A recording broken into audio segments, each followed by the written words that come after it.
August the 15th, 1997 would see the release of what would become one of the biggest cult classic sci-fi horrors of my generation, at least. We got Event Horizon. It was hitting the theaters, and well, it kind of didn't do great. Critics didn't really get on board with it. They weren't that keen on it. Director Paul Anderson, fresh off Mortal Kombat, knew that he could do no wrong and would go on to do amazing things, and he knew that one day this movie would find its audience. That day came when DVD, Blu-ray, and Event Horizon is a wonderful movie. It came out round about my 13th birthday. I remember seeing Event Horizon and being viscerally scarred.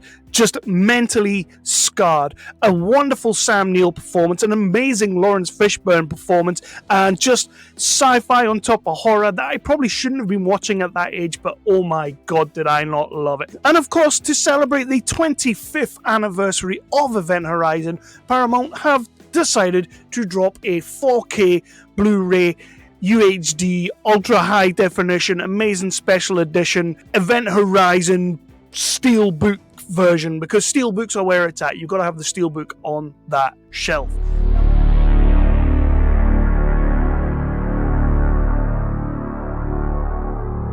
Now, what I will say is that I've seen a lot of different videos doing a lot of different unboxings and getting into the meat and potatoes of this. That's not really my bag, but I did think this was a great opportunity to sit down and talk about a movie that I genuinely love. I wanted to watch it. I couldn't wait to see it, and the guys at Paramount, they were awesome, and they hooked me up. I'm just putting that on Front Street for you, but I could not wait to get into the booth and talk about this movie. But first of all, before I do get into the review proper, I will say that this Steelbook does come with some pretty gnarly extras, and of course I'll put some still shots and whatnot up on the screen for you, but the slipcase is pretty cool. I'm not overly bothered about the hands going into the middle. I kind of see what they're doing, like some of the imagery, it feeds into some of that imagery. I kind of get that, but it didn't really resonate. It's cool, I like it. I mean, I suppose all these other companies are doing stuff like this, but what I did love is when you take the slipcase off, the hands kind of disappear and you've got this massive, huge eyeball, and Sam Neill's in the eyeball and he's doing that thing when he's gouging his eyes out. That's a cool image. Lead with that. Paramount, you could have just led with that. I would have been happy with that. But the slipcase is cool. And if you're really into it, you do get a sort of Event Horizon blueprint poster, which is pretty cool. You get some art cards, you get some pins, you get all the kind of things you would expect from a Steelbook. I'm not really going to talk about them too much, because that's kind of what you expect. They are added extra bonuses, but really, I'm just here for the movie. So let's talk about that. So please don't forget to do all those wonderful, amazing things, which is to hit that like button, hit that subscribe button, and ding that notification bell. It helps us with the algorithm. It does all those wonderful things. People get to find out about us. They get to find our reviews. They get to find all of that. This is Nerdly Out Loud, the official channel of nerdly.co.uk, your favourite British home for all your news, reviews, and exclusive interviews. I do feel like we're kind of rushing through all of that, because really I just want to give you a review of this movie and talk a little bit about the Blu-ray and the 4K edition. If you've seen this channel before, if you've seen my reviews before,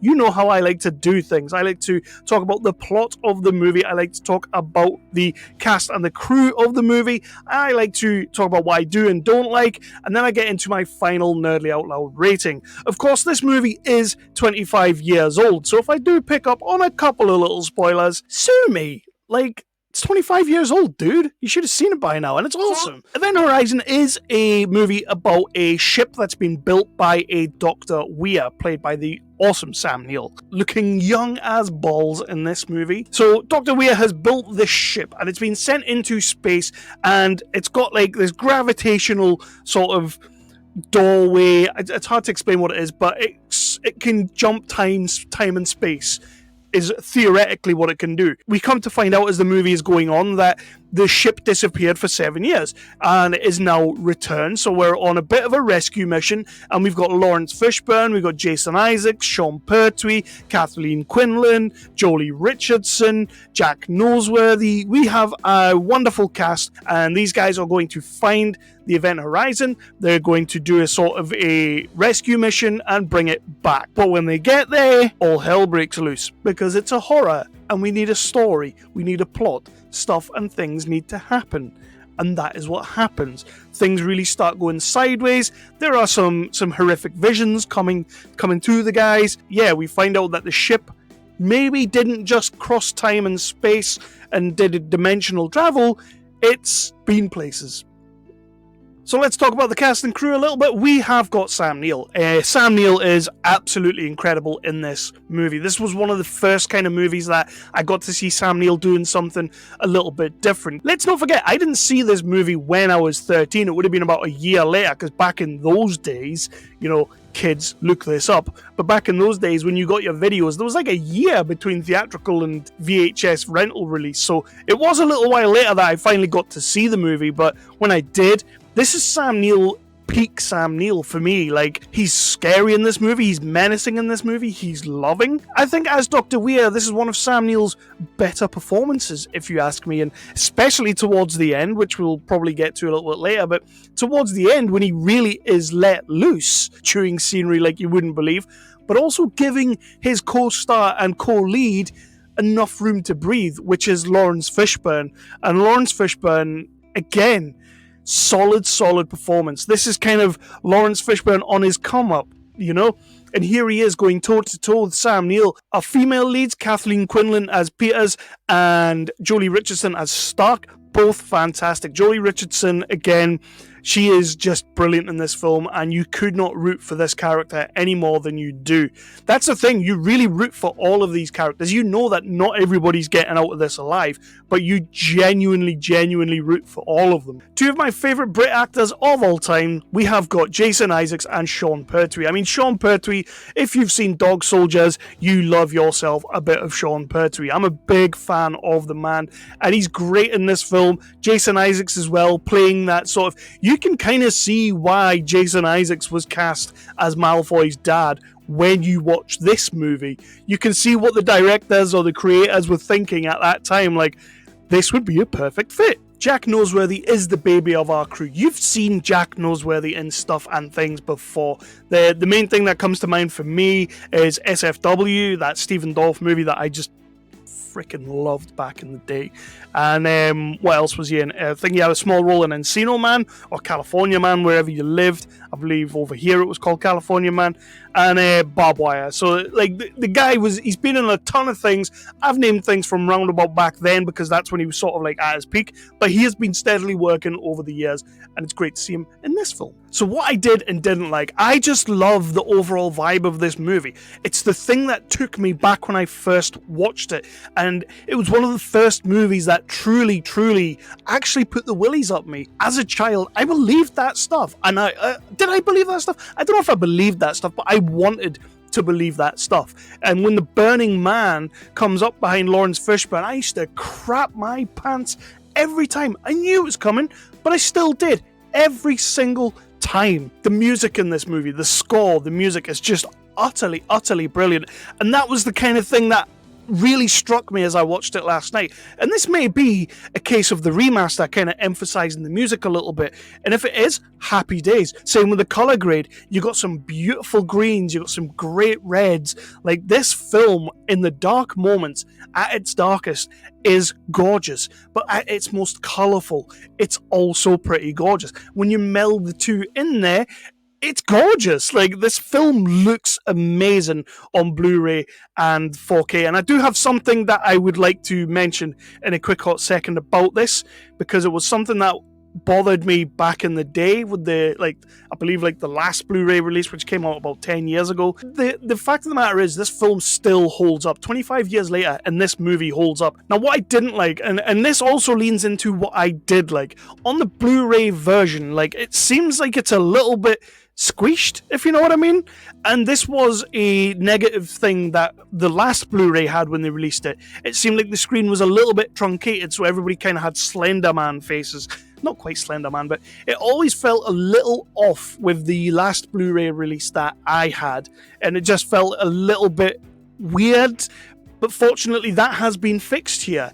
It looks a lot better. You can see a lot more. Sam Neill's face looks a lot healthier throughout the movie, but if you know what I mean, let me know if you know what I mean in the comments. I don't know if I'm wording this properly, or maybe it was just something that stuck in my head and doesn't really stick in anyone else's head, but it always felt like they were like pencil men, and it looks like they fixed that here, and that's brilliant. That's exactly what you must do. So I may as well just get into my rating of the movie and the Blu-ray and the 4K release. The Steelbook itself is phenomenal. The slip sleeve is beautiful. Again, the hands worry me, but that's fine because you can turn it around and it's all good. They're not on the front anymore. That is fine. So I've done you a favour there. It looks gorgeous. Like, it looks a lot better than the old ones that you used to get. But again, that's what you get with these Steelbooks. It's kind of the thing now for any real collector of physical stuff.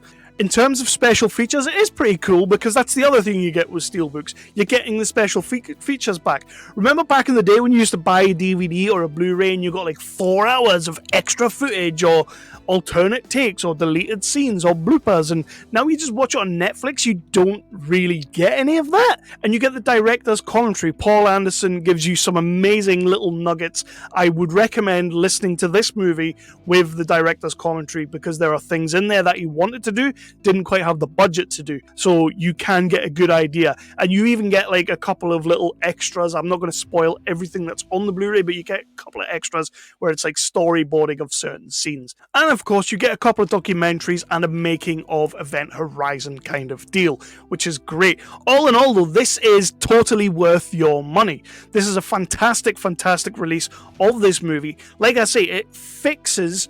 If you had a problem with that last Blu-ray, which I did, this release fixes that, which is great for me. So that's good. It looks good. The movie still stands up 25 years later, which I could not believe. Sam Neill is still badass at the end of this movie. I remember when this movie came out and it didn't get very good reviews. Like, the critics weren't really feeling it. And I remember reading that, I believe it was Kurt Russell on the set of Soldier told Paul Anderson, you know what, don't worry about what people are saying right now, because in years to come, when people really get to know this movie, get to see this movie, this will be the one that you're proud of. You're proud you made.